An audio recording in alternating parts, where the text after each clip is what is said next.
सूरज की आवाज़ में दर्द और गुस्सा साफ झलक रहा था। उसने ईशा को आखिरी बार देखा, उसकी आंखों में एक अजीब सा मिश्रण था, गुस्सा, दुख और शायद कुछ ऐसा जो वह खुद भी नहीं समझ पा रहा था। दूर चली जाए ईशा जी, उसने दोहराया और फिर तेजी से मुड़कर घर की ओर चला गया। ईशा वहीं खड़ी रही, उसके पैर जैसे जमीन से चिपक गए हों। उसकी आंखों में आंसू थे, लेकिन चेहरे पर एक ठंडी सख्ती थी। वह जानती थी कि अब इस घर में उसका कोई स्थान नहीं बचा। गुलाब सिंह की गाड़ी पहले ही बाहर खड़ी थी और उसका ड्राइवर इंतजार कर रहा था। चलो बेटी, गुलाब सिंह ने अपनी भारी आवाज में कहा, जो कहीं न कहीं विजयी लग रही थी। अब वक्त आ गया है कि तुम अपने असली घर लौट जाओ। ईशा ने एक बार पीछे मुड़कर देखा, शायद सूरज की एक आखिरी झलक की उम्मीद में, लेकिन वह गायब हो चुका था। उसने गहरी सांस ली और गाड़ी की ओर बढ़ गई। जैसे ही गाड़ी का दरवाजा बंद हुआ, उसने महसूस किया कि उसका एक हिस्सा इस घर में, इस गांव में और शायद सूरज के पास छूट गया। गाड़ी की खिड़की से बाहर देखते हुए ईशा का मन भारी था। गुलाब सिंह ने उसकी चुप्पी को भांप लिया और हल्के से मुस्कुराया। देखो बेटी, जिंदगी में कभी कभी हमें वो करना पड़ता है जो सही होता है, भले ही वो मुश्किल लगे। तुम्हारा भविष्य मेरे साथ है। सूरज और उसका परिवार, वो तुम्हारे लिए नहीं बने।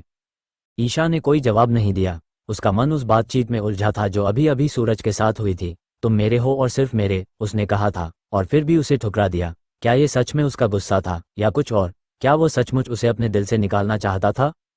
गाड़ी जब गुलाब सिंह के विशाल हवेली के सामने रुकी तो ईशा को एक अजीब सी बेचैनी ने घेर लिया। ये जगह उसे हमेशा से ठंडी और खाली लगती थी, भले ही यह गांव की सबसे शानदार इमारत थी। गुलाब सिंह ने उसे अपने परिवार का हिस्सा बनाने का वादा किया था, लेकिन ईशा जानती थी कि यह सब एक सौदा था, उसके पिता के कर्ज और गुलाब सिंह की सत्ता की भूख का नतीजा। चलो, अब तुम्हें यहाँ की रानी बनना है, गुलाब सिंह ने हंसते हुए कहा, लेकिन उसकी हंसी में एक अजीब सी क्रूरता थी। ईशा ने बस सिर हिलाया और अंदर चली गई। उधर सूरज के घर में माहौल तनावपूर्ण था। विद्या और सूरज की शादी की तैयारियां जोरों पर थीं, लेकिन सूरज का मन कहीं और था। ताई माँ, जिन्हें वह हमेशा से अपनी माँ से बढ़कर मानता था, अब उसके लिए एक सवाल बन चुकी थी। ताई माँ, आपने ऐसा क्यों किया? उसने पूछा, जब वे दोनों रात के खाने के बाद अकेले बैठे थे। ताई माँ ने गहरी सांस ली। बेटा, मैंने जो किया वो इस परिवार के लिए किया। ईशा, वो इस घर में आग लगाने वाली थी। विद्या तुम्हारे लिए सही है, वो इस घर को संभालेगी, तुम्हें संभालेगी। लेकिन ताई माँ, सूरज ने उनकी बात काटी, आपने ईशा को उस बक्से में बंद करवाया। अगर कुछ हो जाता तो? आपने ऐसा कैसे सोच लिया कि ये ठीक है? ताई माँ की आंखों में एक पल के लिए पछतावा झलका, लेकिन फिर वह सख्त हो गई। बेटा, मैंने उसे मारने की कोशिश नहीं की, मैं बस उसे यहाँ से दूर करना चाहती थी। तुम्हारा भला मेरे लिए सब कुछ है। सूरज ने कुछ नहीं कहा। वह उठा और अपने कमरे की ओर चला गया। उसका मन भारी था। उसे ईशा की बातें याद आ रही थीं। तुमने मुझे कब का अपना बना लिया है? क्या वो सही थी? क्या वो सचमुच उसके लिए कुछ महसूस करता था? अगले दिन सूरज और विद्या की शादी हो गई। गांव भर में उत्सव का माहौल था। ढोल नगाड़ों की आवाज़, रिश्तेदारों की हंसी और ताई माँ की खुशी, सब कुछ वैसा था जैसा होना चाहिए। लेकिन सूरज का दिल खाली था। विद्या ने उसका हाथ थामा, उसकी आंखों में प्यार था, लेकिन सूरज की नज़रें कहीं और थीं। शादी के बाद विद्या ने सूरज से बात करने की कोशिश की। सूरज, तुम ठीक तो हो ना? तुम कुछ उदास से लग रहे हो। सूरज ने मुस्कुराने की कोशिश की। हाँ विद्या, मैं ठीक हूँ, बस थोड़ा थक गया हूँ। विद्या ने उसका हाथ पकड़ा। मैं तुम्हारे साथ हूँ सूरज, हम मिलकर इस घर को, इस परिवार को और मजबूत करेंगे। सूरज ने सिर हिलाया, लेकिन उसका मन कहीं और था। उसे ईशा का चेहरा याद आ रहा था, उसकी वो बातें जो उसने आखिरी बार कही थी। क्या वो सचमुच उसकी जिंदगी से चली गई थी? उधर गुलाब सिंह की हवेली में ईशा का जीवन एक नए रंग में ढल रहा था। गुलाब सिंह ने उसे साफ कर दिया था कि वह अब उसकी जिम्मेदारी थी। तुम मेरी बहू बनोगी ईशा, मेरे बेटे आदित्य के लिए तुमसे बेहतर कोई नहीं हो सकता। आदित्य, गुलाब सिंह का बेटा, एक शांत और समझदार लड़का था। वह ईशा के साथ अच्छा व्यवहार करता था, लेकिन ईशा का मन उसमें नहीं लगता था। वह सूरज की यादों में खोई रहती थी। हर रात जब वह अपनी खिड़की से बाहर देखती, उसे सूरज की आवाज़ सुनाई देती, दूर चली जाए ईशा जी। एक दिन आदित्य ने ईशा से बात की। ईशा, मैं जानता हूँ कि तुम यहाँ खुश नहीं हो, लेकिन मैं तुम्हें वादा करता हूँ, मैं तुम्हें वो सब दूंगा जो तुम चाहती हो, बस मुझे एक मौका दो। ईशा ने उसकी ओर देखा। आदित्य की आंखों में सच्चाई थी, लेकिन उसका दिल अभी भी सूरज के पास अटका हुआ था। आदित्य, तुम बहुत अच्छे हो, लेकिन मुझे कुछ वक्त चाहिए। आदित्य ने मुस्कुराकर सिर हिलाया। जितना वक्त चाहिए ले लो, मैं इंतजार करूंगा। कुछ हफ्ते बीत गए।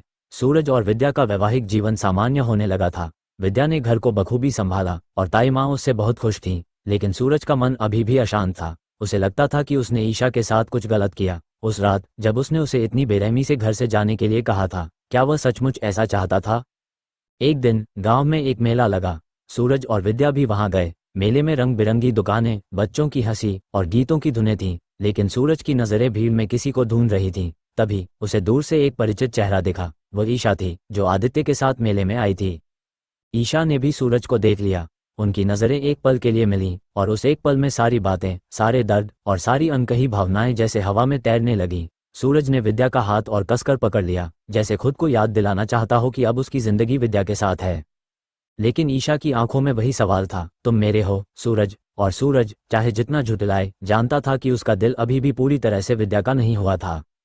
मेले के बाद सूरज ने फैसला किया कि उसे ईशा से एक आखिरी बार बात करनी होगी। वह गुलाब सिंह की हवेली गया। वहां पहुंचकर उसने ईशा को बुलवाया। जब ईशा बाहर आई तो सूरज ने उससे कहा, ईशा जी, मुझे माफ कर दीजिए। मैंने उस दिन जो कहा वो गुस्से में कहा, लेकिन मैं चाहता हूं कि आप खुश रहें। ईशा ने उसकी ओर देखा, उसकी आंखों में आंसू थे। सूरज, तुमने मुझे ठुकराया, लेकिन मैं तुम्हें कभी नहीं भूल पाऊंगी। लेकिन अब मैं समझ गई हूं कि हमारा साथ शायद किस्मत में नहीं था। सूरज ने कुछ नहीं कहा। वह बस चुपचाप वहां से चला गया। लेकिन उस रात जब वह विद्या के पास लेटा तो उसे पहली बार एहसास हुआ कि वह विद्या के साथ एक नई शुरुआत कर सकता है। शायद ईशा उसकी जिंदगी का एक हिस्सा थी, लेकिन अब उसका भविष्य विद्या के साथ था। समय बीतता गया। सूरज और विद्या ने अपने जीवन को एक नया रूप दिया। ताई माँ ने भी अपनी गलती स्वीकार की और ईशा से माफी मांगी। ईशा ने आदित्य को एक मौका दिया और धीरे धीरे वह भी अपनी नई जिंदगी में ढलने लगी। लेकिन सूरज और ईशा के बीच वो अनकहा रिश्ता हमेशा एक याद बनकर रह गया। एक ऐसी याद जो न तो पूरी तरह मिटती थी, न ही पूरी तरह जी जाती थी। और इस तरह गांव की गलियों में, मेले की रौनक में और दिलों की गहराइयों में उनकी कहानी एक अधूरी किताब की तरह बंद हो गई, जिसमें आखिरी पन्ना हमेशा के लिए खाली रह गया।